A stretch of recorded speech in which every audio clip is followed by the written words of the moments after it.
Hello everyone, welcome to my YouTube channel. आज हम class 6 की जो एनसीईआरटी की बुक है उसमें हिस्ट्री सब्जेक्ट का 4th चैप्टर देखेंगे, जिसका नाम है क्या बताती है हमें किताबें और कब्रें। इससे पहले मैंने क्लास 6 की हिस्ट्री का 3 चैप्टर अपलोड किए हैं, आप उन्हें ज़रूर चेक कीजिएगा। इसमें क्या है ना कि सारे चैप्टर आपस में कनेक्टेड हैं। जैसे इस चैप्टर में कुछ ऐसी बातें कही हुई हैं जिनका जिक्र इससे पहले वाले चैप्टर में कहीं ना कहीं किया गया है। तो इसमें क्या वो डायरेक्ट वर्ड यूज होते हैं जिनका एक्सप्लेनेशन पिछले वाले वीडियो में पिछले वाले चैप्टर में किया जा चुका होता है। ठीक है, तो आप उन्हें जरूर चेक कीजिएगा जिससे आपको ये वाला चैप्टर इजीली समझ में आ जाए। तो अब चलिए स्टार्ट करते हैं।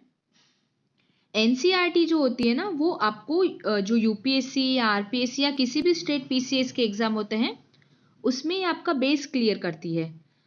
जैसे काफ़ी सारे स्टूडेंट को लगता है कि अगर हम आईएएस की प्रिपरेशन कर रहे हैं तो हम एनसीईआरटी क्यों पढ़ें, तो ये सब आपका बेस क्लियर करती है। ठीक है, तो अब हम स्टार्ट करते हैं। चैप्टर 4 से क्या बताती है हमें किताबें और कब्रें। इसमें एक स्टोरी दी गई है जिसमें लाइब्रेरी के बारे में एक जो स्टूडेंट है वो बता रही है कि उसकी जो लाइब्रेरी है वो उसकी क्लासरूम से भी बड़ी है। ठीक है, ये आप स्टोरी पढ़ सकते हैं। अब हम देखेंगे दुनिया के प्राचीनतम ग्रंथों में एक। ठीक है, अब इसमें सबसे पहले बताया गया है वेद के बारे में। वेद जो कि 4 हैं, ऋग्वेद, सामवेद, यजुर्वेद और अथर्ववेद। इनके बारे में डिटेल हम आगे वाली क्लासेस में पढ़ते जाएंगे। जैसे इसमें 4 वेदों के बारे में बताया गया है, जिसमें जो ऋग्वेद है वह सबसे पुराना वेद है, जिसकी जो रचना हुई वो लगभग 3500 साल पहले हुई है। अब जो ऋग्वेद है उसमें 1000 से भी ज्यादा सूक्त हैं, ये जिन्हें प्रार्थनाएं कहते हैं। ठीक है, सूक्त का मतलब क्या होता है कि अच्छी तरह से बोला गया। ये जो सूक्त हैं वो विभिन्न देवी देवताओं की स्तुति में रचे गए हैं। जब किसी देवताओं की स्तुति करते हैं ना तो उसमें सूक्त को रचा गया है। इनमें जो 3 देवताएं हैं वो सबसे इंपॉर्टेंट है, मतलब जो फेमस कहा जाता था उस टाइम के हिसाब से। वे 3 देवता हैं अग्नि, इंद्र और सोम। ये आपको ध्यान में रखने हैं। जो अग्नि थे वो आग के देवता थे, इंद्र युद्ध के देवता हैं और सोम एक पौधा है जिसका एक खास पेय बनाया जाता है, पर जिसको ये देवता करके यानी इसकी पूजा भी करते थे। ठीक है, वैदिक प्रार्थनाओं की रचना ऋषियों ने की थी। जो ये प्रार्थना है इनकी रचना ऋषियों ने की थी। और जो आचार्य थे यानी जो ऋषि थे, वे जो उनके पास जो स्टूडेंट आते थे, विद्यार्थी आते थे, वे क्या करते थे, इनके जो अक्षर हैं, शब्द हैं और वाक्य हैं, इनमें बांट कर ये इन्हें कंठस्थ करवाते थे, यानी उन्हें याद करवाते थे। क्या याद करवाते थे? ये जो सूक्त प्रार्थनाएं हैं। ठीक है, अधिकांश सूक्तों के रचयिता हैं वह सीखने और सिखाने वाले पुरुष थे, और कुछ की जो रचना थी वो महिलाओं ने भी की थी, पर सिखाने वाले मोस्टली पुरुष ही थे। ऋग्वेद की जो भाषा है वह प्राक संस्कृत या वैदिक संस्कृत कहलाती है। अब जो हम जो स्कूल में पढ़ते हैं ना संस्कृत, वह इससे थोड़ी अलग होती है, वह ऋग्वेद की नहीं है। अब हम देखेंगे संस्कृत और कुछ अन्य भाषाओं के बारे में। जो संस्कृत भाषा है वह भारत और यूरोपीय भाषा परिवार का एक हिस्सा है। अब भारत में बहुत सारी भाषाएं हैं, जैसे असमिया, गुजराती, हिंदी, कश्मीरी, सिंधी।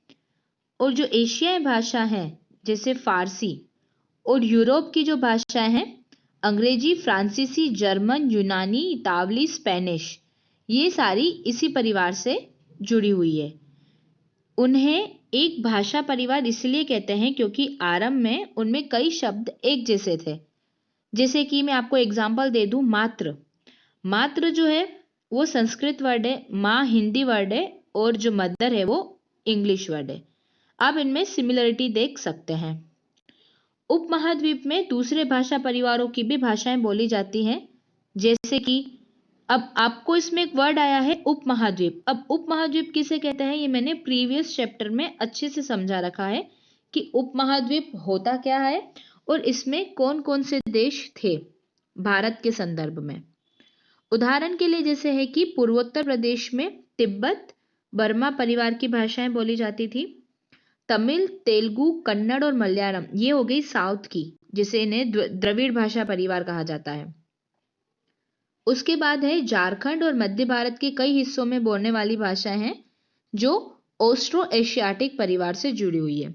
ये इसमें वैसे ये इतना इम्पोर्टेंट नहीं है, पर इसमें दिया गया है इसलिए मुझे आपको बताना जरूरी है। जो हम बुक पढ़ते हैं ना, वो उनको लिखा गया फिर उन्हें छापा गया। अब जो ऋग्वेद है उसका उच्चारण किया जाता था और श्रवण किया जाता था, उन्हें पढ़ा नहीं जाता था।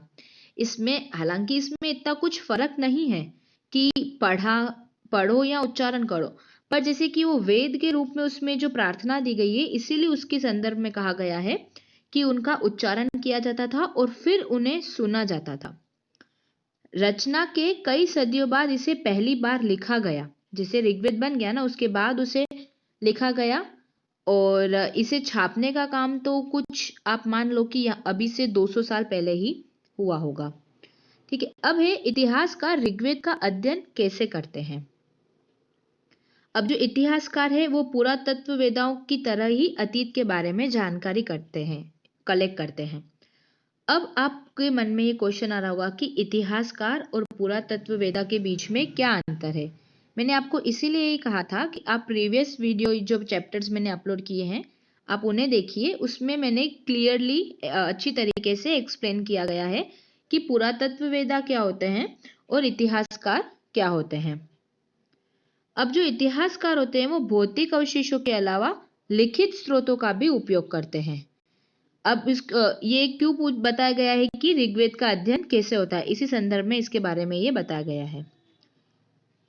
अब जो ऋग्वेद के जो कुछ सूक्त हैं ना वो वार्तालाप के रूप में हैं। इसके कुछ फेमस वार्तालाप भी हैं, जैसे विश्वामित्र नामक जो ऋषि हैं और देवियों के रूप में पूजित 2 नदियां व्यास और सतलज। ऋग्वेद काल में क्या होता था कि जो नदियां होती थी उनकी भी पूजा की जाती थी। तो इन दोनों के बीच में यानी व्यास और सतलुज और ऋषि विश्वामित्र, इनके बीच में भी एक संवाद है जो एक सूक्त में हमें मिलता है। अब यह है ऋग्वेद की पांडुलिपि का एक पन्ना। अब यह एक ऋग्वेद की पांडुलिपि का एक पन्ना है जो बुर्ज वृक्ष की खाल पर लिखी गई है और ये कश्मीर में पाई गई थी। 150 साल पहले ऋग्वेद को सबसे पहली बार छापने के लिए इसका उपयोग किया गया था। इससे पहले मैंने आपको जो बताया ना कि ऋग्वेद को छापने का काम अभी ही शुरू हुआ है, तो ये 150 वर्ष पूर्व इसका काम शुरू हुआ था। इसी पांडुलिपि को देखकर अंग्रेजी अनुवाद तैयार हुआ था और यह पांडुलिपि अभी वर्तमान में पुणे जो महाराष्ट्र में स्थित है वहां एक पुस्तकालय में सुरक्षित है।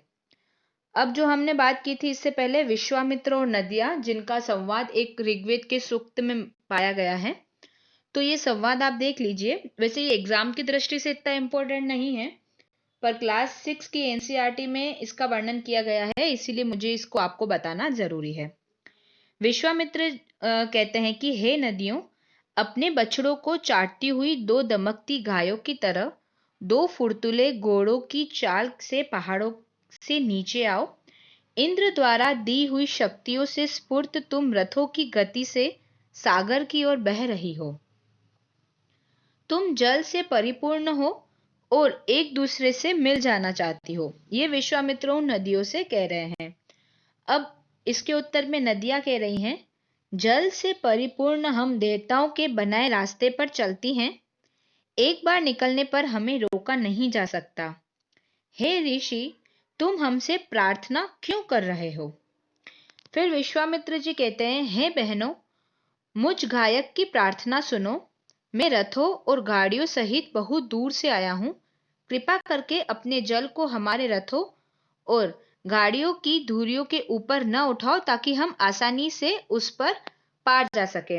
विश्वामित्र वहां से जाना चाहती हैं, पर वो नदियां की जो गति होगी वो उन्हें अवरोध उत्पन्न करे होगी, इसीलिए वे उनसे रिक्वेस्ट कर रहे हैं कि हमें जाने दो।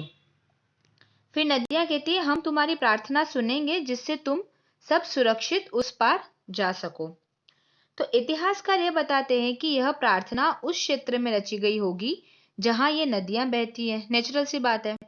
वे यह भी सुझाते हैं कि जिस समाज में ऋषि रहते थे वहां घोड़ों और गायों को बहुत महत्व दिया जाता था, इसीलिए नदियों की तुलना घोड़ों और गायों से की गई है। तो आपको इसका कारण भी पता चल गया कि एक तो ऋषि उन्हें यूज करते थे, इसीलिए उनका महत्व अधिक हो गया घोड़ों और गायों का। ऋग्वेद की प्रार्थनाओं में अन्य दूसरी नदियां हैं जैसे सरस्वती, सिंधु और उनकी सहायक नदियों का भी जिक्र हुआ है, और जो गंगा और यमुना है उनका उल्लेख सिर्फ एक बार ही हुआ है। अब जैसे आप आगे हिस्ट्री पढ़ेंगे ना, तो आपको ये भी पता चलेगा कि सरस्वती नदी का उल्लेख ऋग्वेद में कितनी बार हुआ है, सिंधु का कितनी बार हुआ है। पर ये क्लास 6 की एनसीईआरटी है, इसीलिए आपको इसमें ये ज्यादा नहीं देखना है। फिर हम देखेंगे मवेशी, घोड़े और रथ। ऋग्वेद में मवेशियों, बच्चों में खासकर जो पुत्र होते थे ना, बेटे, और घोड़ों की प्राप्ति के लिए अनेक प्रार्थनाएं हैं। घोड़ों की प्रार्थना क्यों की जाती है? क्योंकि उन्हें लड़ाई में रथ खींचने के काम में लाया जाता था। इन लड़ाइयों में मवेशी जीत कर लाए जाते थे। लड़ाइयां जो होती थी वैसे जमीन के लिए भी लड़ी जाती थी, जहां अच्छे चारागाह हो या जहां पर जौ जैसी जल्दी तैयार हो जाने वाली फसलों को उपजाया जा सके। अब इसमें है कि लड़ाई में रथ के लिए घोड़ों का उपयोग किया जाता है। अब इसमें यह बताया गया है कि लड़ाइयां क्यों लड़ी जाती थी, कि जमीन के लिए जहां चारागाह हो या फिर जौ जैसी फसल उगती हो। और जो कुछ लड़ाइयां थी वो पानी के स्रोतों और लोगों को बंदी बनाने के लिए भी लड़ी जाती थी। युद्ध में जीते गए धन का कुछ भाग सरदार रख लेते थे तथा कुछ भाग पुरोहित को दिया जाता था, और जो शेष धन था वह आम लोगों में बांट दिया जाता था।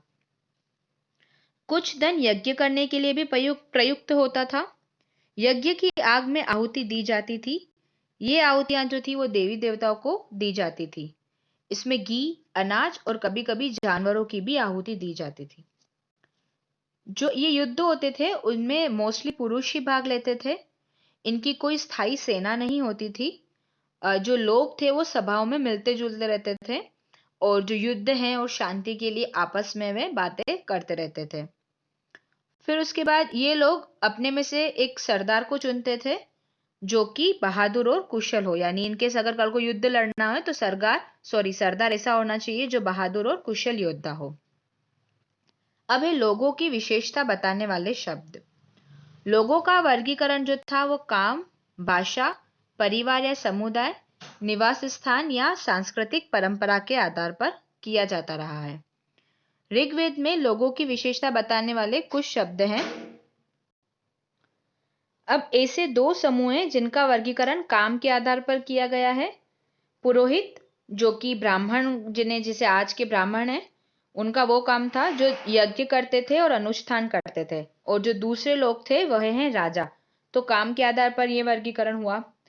ये राजा वैसे नहीं थे जैसे कि ये तो जो राजा थे ये न तो बड़ी राजधानी और महलों में रहते थे, और न ही इनके पास सेना थी, और न ये कर वसूलते थे। और जो राजा की मृत्यु होती थी उसका बेटा अपने आप ही शासक नहीं बनता था। ठीक है, तो ये वो वाला राजा नहीं है जो जनरली हमने सुना है। जनता या पूरे समुदाय के लिए दो शब्दों का इस्तेमाल होता था। एक था जन, जिसका प्रयोग हिंदी व अन्य भाषाओं में आज भी होता है, और दूसरा था विश, जिसे वेश्य शब्द निकलता है। और इसके बारे में हम डिटेल में चैप्टर 5 में पढ़ेंगे, जो इसके बाद में अपलोड करूंगी। ऋग्वेद में विश या जनों के नाम मिलते हैं, इसलिए हमें पुरुजन या विश, भरतजन या भरतविश, यदुजन ऐसे मिलते हैं। तो ये एक एरिया का जैसे हो गया ना, जिले के रूप में, तो उस हिसाब से जन या विश का प्रयोग इसमें किया गया है। जिन लोगों ने इन प्रार्थनाओं की रचना की वे कभी कभी खुद को आर्य कहते थे और अपने विरोधियों को दास या दस्यु कहते थे। तो आर्य शब्द का आपको मतलब पता होना चाहिए कि जो ऋग्वेद की प्रार्थनाओं की रचना करने वाले लोग और उनके जो विरोधी थे वे कहलाते थे दास या दस्यु। दस्यु वे लोग थे जो यज्ञ नहीं करते थे, वो दूसरी भाषाएं बोलते होंगे। ठीक है, बाद के समय में दास उसका स्त्रीलिंग था दासी। शब्द का मतलब हो गया गुलाम। जैसे आज भी हम सुनते हैं कि ये इसका दास है, तो पहले इसका मतलब गुलाम नहीं था, पर बाद में इसका मतलब गुलाम हो गया। दास वे स्त्री और पुरुष होते थे जिन्हें युद्ध में बंदी बनाया जाता था। उन्हें उनके मालिक की जायदाद माना जाता था। जो भी काम मालिक चाहते थे उन्हें वह सब करना पड़ता था। जैसे आज का गुलाम करता है, वही इसकी डेफिनेशन है। जिस युग में उपमहाद्वीप के उत्तर पश्चिम में ऋग्वेद की रचना हो रही थी, उस समय दूसरी जगहों पर एक अलग तरह का विकास हो रहा था। अब हम देखेंगे कि वह विकास क्या है। अब है खामोश प्रहरी कहानी महापाषाणों की। ये शिलाखंड महापाषाण या महा मतलब बड़ा, पाषाण यानी पत्थर नाम से जाने जाते थे। ये जो शिलाखंड थे यानी बड़े पत्थर के नाम से जाने जाते थे। ये पत्थर दफन करने की जगह पर लोगों द्वारा बड़े करीने से लगाए गए थे। महापाषाण कब्रें बनाने की प्रथा जो है वह लगभग 3000 साल पहले हुई। और यह प्रथा कहाँ कहाँ प्रचलित थी? दक्कन, दक्षिण भारत, उत्तर पूर्वी भारत और कश्मीर। अब इसमें एक मानचित्र है जिसके बारे में हम अभी अध्ययन कर रहे हैं, जिसे कि ये है। ये चित्र आपके सामने दिख रहा है। इसमें आप देखिए कि महापाषाण को ताबूत, शवादान, सिस्ट कहा जाता है। ये जो इस तरह का था ना, ये शवादान कहा जाता है। और इसमें सिस्ट में एक पोर्ट होल है यानी बड़ा सुराख है, जो शायद पत्थरों से बने हुए कमरे के जाने के लिए इसका रास्ता था। तो ये आप चित्र देख सकते हैं। अब ये जो है ये महापाषाण कब्रों से मिले लोहे के सामान हैं, ये आप जैसे देख सकते हैं। और ये एक तरीके का कटार है जो कुल्हाड़ी जैसा दिख रहा है। अब है कई बार पुरातत्वविदों को गोलाकार सजाए हुए पत्थर मिलते हैं, कई बार अकेला खड़ा हुआ पत्थर मिलता है। यही एकमात्र प्रमाण है जो जमीन के नीचे कब्रों को दर्शाते हैं। इन सब कब्रों में कुछ समानताएं, ये जो कब्रें मिली इनमें कुछ समानता है। सामान्यतः मृतकों को खास किस्म के मिट्टी के बर्तनों के साथ दफनाया जाता था, जिन्हें काले लाल मिट्टी के बर्तन, जिसे ब्लैक एंड रेड वेयर के नाम से जाना जाता है। इनके साथ ही मिले हैं लोहे के औजार और हथियार, और घोड़ों के कंकाल और सामान, तथा पत्थर और सोने के गहने। इसमें ऐसी मान्यताएं भी थी प्राचीन काल में कि जिन्हें दफनाया जाता था उनके साथ कभी जानवर या कभी कुछ ऐसी वस्तुएं भी दफनाई जाती थी, इसीलिए ये खुदाई में हमें प्राप्त हुई है। अभी लोगों की सामाजिक असमानताओं के बारे में पता करना। पुरातत्वविद जो हैं वो यह मानते हैं कि कंकाल के साथ पाई गई चीजें मरे हुए व्यक्ति की ही रही होंगी। जो कंकाल के साथ हमें चीजें पाई गई हैं। कभी कभी एक कब्र की तुलना में दूसरी कब्र में ज्यादा चीजें मिलती थी। जो ब्रह्मगिरी है वहां पर एक व्यक्ति की कब्र में 33 सोने के मनके और शंख पाए गए हैं, और जो दूसरे कंकालों के पास है उनमें कुछ मिट्टी के बर्तन ही पाए गए हैं। अब ये जो कंकाल के साथ हमें सामान मिल रहे हैं उससे क्लियर ही हमें पता चलता है कि जैसे कि एक कब्र में मिले हैं हमें 33 सोने के मनके, तो वह अमीर होगा। जिससे खाली मिट्टी के बर्तन मिले हैं तो वह शख्स जो है वो गरीब होगा। इससे क्या है कि उनकी सामाजिक स्थिति के बारे में पता चलता है कि जिस हिसाब से कब्र में चीजें मिली हैं उस हिसाब से उनका इकोनॉमिक उनकी कंडीशन भी रही होगी। अब ये कि क्या कुछ कब्रगाहें खास परिवारों के लिए थी। अब है कि कभी कभी महापाषाणों में एक से अधिक कंकाल मिले हैं। वे यह दर्शाते हैं कि शायद एक ही परिवार के लोगों को एक ही स्थान पर अलग अलग समय पर दफनाया गया था। बाद में मरने वाले लोगों को पोर्ट होल के रास्ते कब्रों में लाकर दफनाया जाता था। ऐसे स्थान पर गोलाकार लगाए गए पत्थर या चट्टान चिन्हों का काम करते हैं, जहां लोग आवश्यकतानुसार शवों को दफनाने या दोबारा आ सकते हैं। इसमें क्या है कि जैसे कि एक फैमिली है, उसके सारे मेंबर एक जगह पे दफनाए जाएंगे, और ये जो पोर्ट होल है ना उसके रास्ते दूसरी कब्रों को भी दफनाया जाएगा। तो ये इसकी एक विशेषता है।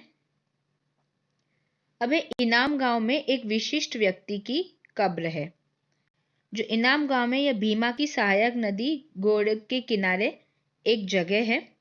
जो बीमा की सहायक नदी है ना गोड़, उसके किनारे पर यह एक जगह है। इस जगह पर 3600 से 2700 साल पहले लोग रहते थे। और जो यहाँ वयस्क लोग हैं उनको गड्ढे में सीधा लिटाकर दफनाया जाता था।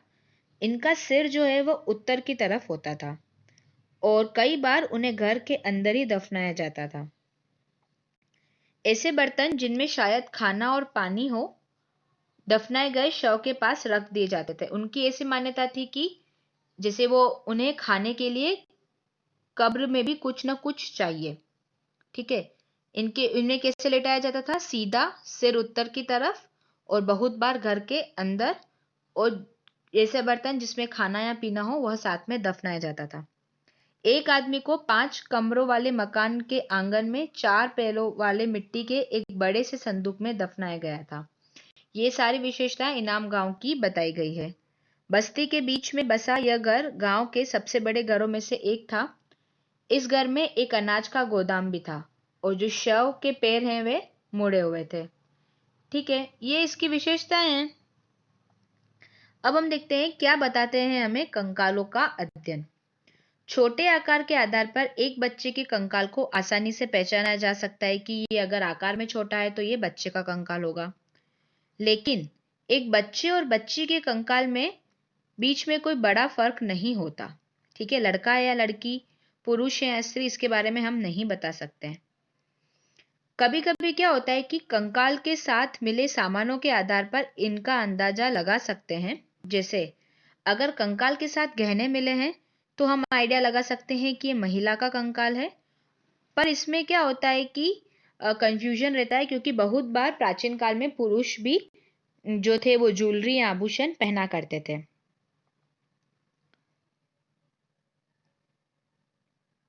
अब जैसे कि कटी प्रदेश, जैसे महिलाएं होती थी वे बच्चों को जन्म देती थी, इसलिए ये मतलब माना जाता है कि उनका जो कटी प्रदेश है या जो शोल्डर है वो पुरुषों से ज्यादा बड़ा होता था। इस बेसिस पे वे स्त्री या पुरुष का पहचान करते थे।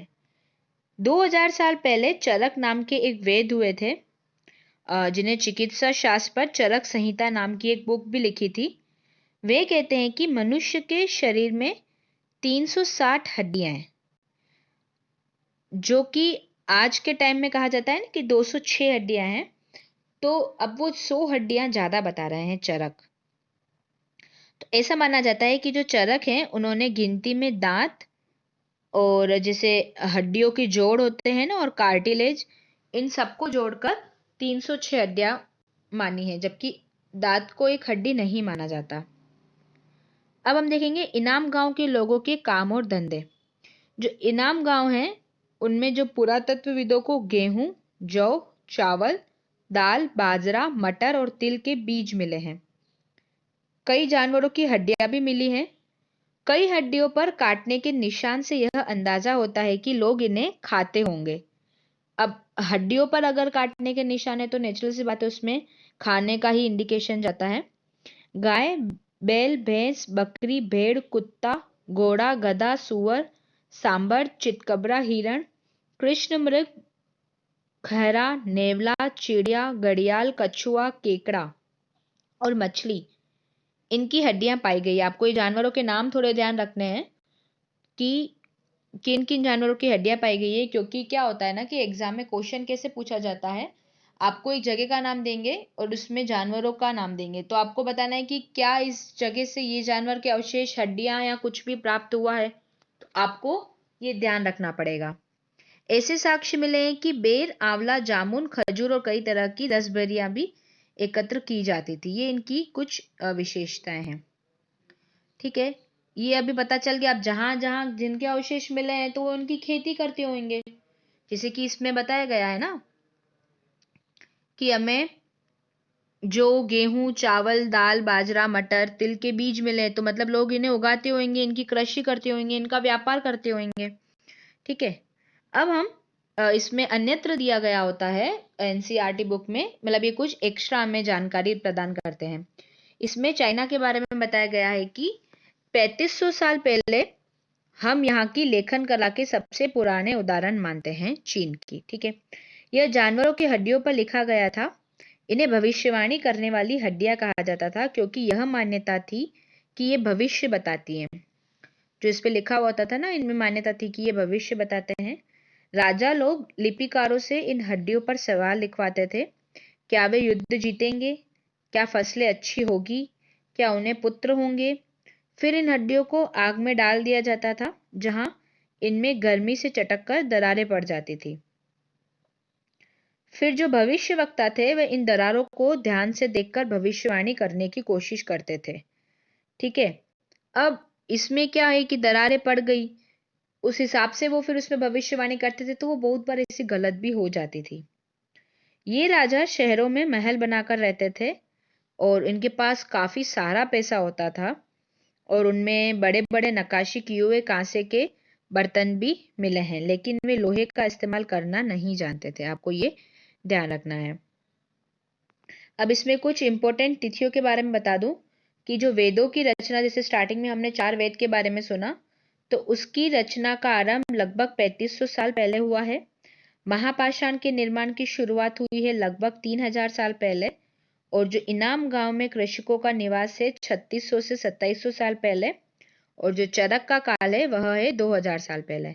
इसमें तिथियां ध्यान रखना इसलिए इम्पोर्टेंट है क्योंकि सीक्वेंस का क्वेश्चन आता है आरोही और अवरोही क्रम का एग्जाम में, कि इसमें सबसे पहले क्या आया था।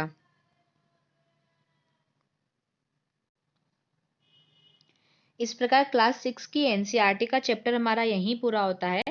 अगर आप इसके क्वेश्चंस भी करना चाहते हैं तो आप मुझे कमेंट करके ज़रूर बताएं।